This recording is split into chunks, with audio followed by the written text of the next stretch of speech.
Често пати низ историјата религиските разлики биле користени како поттик за нетрпеливост или повод за војна меѓу луѓето. А ваквите конфликти биле детално проучувани, дискутирани и презентирани.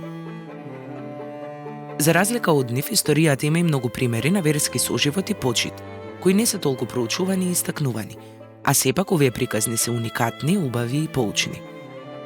Во Македонија има неколку вакви примери каде луѓето од две вери споделуваат еден заеднички храм, а можеби најинтересен меѓу нив е црквата, односно теќето со турбе кај Македонски Брод.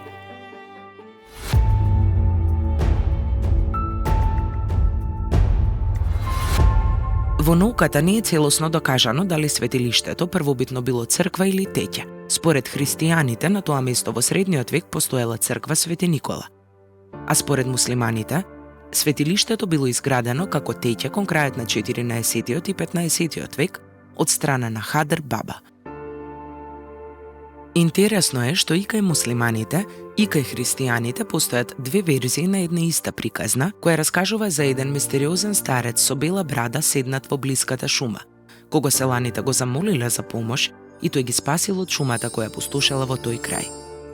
Старецот бил Свети Никола, односно Хадр Баба. Внатрешноста на ова споделено светилиште е интересна, зашто во него се поставени икони и на христијански светци како Свети Илија, Богородица и Исус, но и на бекташките светители како Хусеин и Али.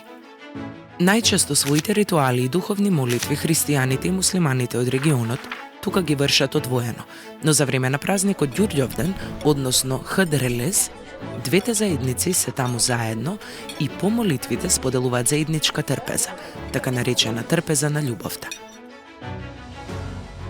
Без оглед на историските почетоци на светилиштето, која останува дилема за истражувачите, она што е поважно денес е дека тоа е пример за соживот и поврзаност на религиите и културите во Македонија.